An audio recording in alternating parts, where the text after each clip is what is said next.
High-stakes showdown in Congress, and Majority Leader Eric Cantor just burst through the swinging saloon doors to call out 4 endangered Senate Democrats by name, asking whether they'll stand with him in trying to defund Obamacare or face the consequences. I want to know where Senator Pryor stands on protecting the middle class. How about Kay Hagan in North Carolina? Mary Landrieu of Louisiana? What about Mark Begich of Alaska? Let's bring in our political panel. Senior writer for the Washington Examiner, Philip Klein, CNN chief political analyst, Gloria Borger, and syndicated columnist for the Chicago Tribune, Clarence Page. Before we get to the discussion, Gloria, just a quick translation for people who aren't familiar with the names of all the senators, like dorks such as the 4 of us are. What is the significance of naming Pryor, you accepted, me, Philip, and Clarence, Pryor, Kagan, Landrieu, Begich? What do they all have in common? Is that a trick question? Because how about 2014? They're all for re-election. Did I win? 2014, and? Up for re-election. Conservative states. Yes. Endangered species. Nice. That's okay. it. Is that good? That's all I wanted. That's all I wanted. So, Philip, I want to start with you. 51% of Americans say they're going to blame House Republicans if the government shuts down. Is this a good idea, what House Republicans are doing right now? Forgetting whether or not Obamacare should be law, which it is, this as a political ploy.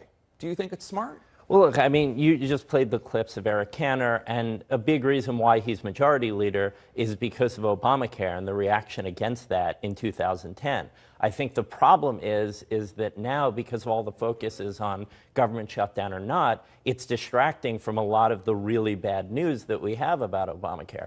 Just this week, the Centers for Medicare and Medicaid Services came out and they said Obamacare is going to increase health care spending by over $600 billion relative to what would have been the status quo beforehand. Yeah. Plus, you had the news from Trader Joe's and others, people who are taking drastic measures with their employees' health care plans. Yeah, and today the Wall Street Journal reported that the exchanges aren't even ready. They're having problems with glitches. Yeah. Just the latest glitch is that they don't know how to give out the prices of people's health care plans. So why not make that argument? Instead of the government shutdown. I mean, and why aren't they, Clarence? Why aren't they? No, they are. Nobody's listening. This is the problem. A lot of the reasons why the exchanges are having troubles because Republicans in Congress are sending demands for paperwork and other various gimmicks. Oh, that's ridiculous. I mean, we've known for years it's that there's going to be problems. You know it's a fact. You know it's a fact. I know that also, the fact is. Yes, and we also, I'm old enough to remember Medicare. When they came in, there were problems with Medicare, too. Obama and Biden have said all along there were going to be problems. That's what we're seeing. And also, Trader Joe's is not necessarily said was they said the exchanges would be like Orbitz don't talk or while I'm interrupting. Trader Joe's, for example, we don't know whether it's going to be good or bad because the fact is that's a private exchange. That's really the way a lot of businesses were going anyway. And we're going to find out after it's in operation. I was just going to say is what Obama was saying was that we'd have a exchange that would be like Orbitz or Expedia. Imagine if you went on Orbitz and Expedia and they couldn't tell you what the price of the airline was. And this is going to happen. This is going to go live in a week and a half. So this is what we're talking about. But the reason Republicans are doing this are not because of the reasons you're listing, which are substantive. The reasons they're doing this is that they went home this summer and they got pummeled in their home districts by conservative Republican ads, pummeling them for not taking on Obamacare more directly, and they're afraid of being primaried on the right.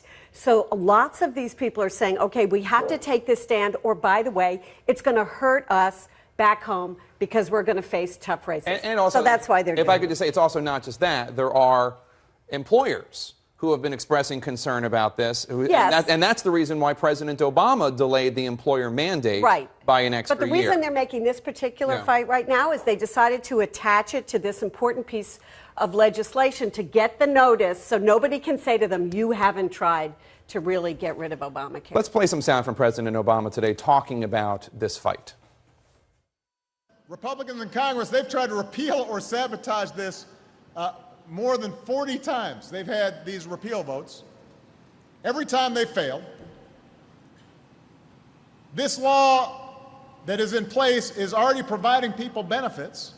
It's not holding back economic growth. It's helping millions of Americans.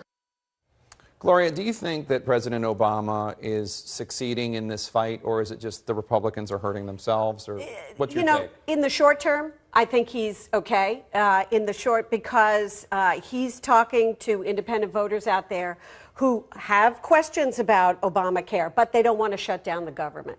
So I think he's doing fine right now. I think the short term Republicans could lose on this one. I think they have a decision to make. Do they want to be a presidential party and win independent voters, or do they want to be a congressional party and win in conservative Republican districts? Clarence, you will grant that some of the substantive complaints or issues that we've discussed on this table are real and need to be resolved. Right. Right. President but my Obama colleagues are also speaks. correct. That's not why Republicans in the House are voting this way. Fair point. The question that I have is, President Obama acts as if nothing to see here, everything's fine. Right. That's right. And I disagree with that strategy. He believes that once this is in operation, people are going to like it. And I think he's right in the long run, but in the short run, he's getting pummeled daily by something that LBJ didn't have in the Medicare days, and that is cable TV, the internet, all these other media. There are anti-Obama campaigns going on, like the anti-Obama presidential campaign, and he's not really speaking up, or people at the state level. And this is a state issue. Let me just say quickly, in states that are run by Democrats that are pro-Obamacare, it's working very well. New York, California, Illinois, et cetera. Oh, yeah, well, Oregon, which is pro-Obamacare, had a delay the exchange. So it's that's a good thing. We'll end it on that note. That's a good thing. That's not a bad thing. We're not going to resolve Obamacare right now at this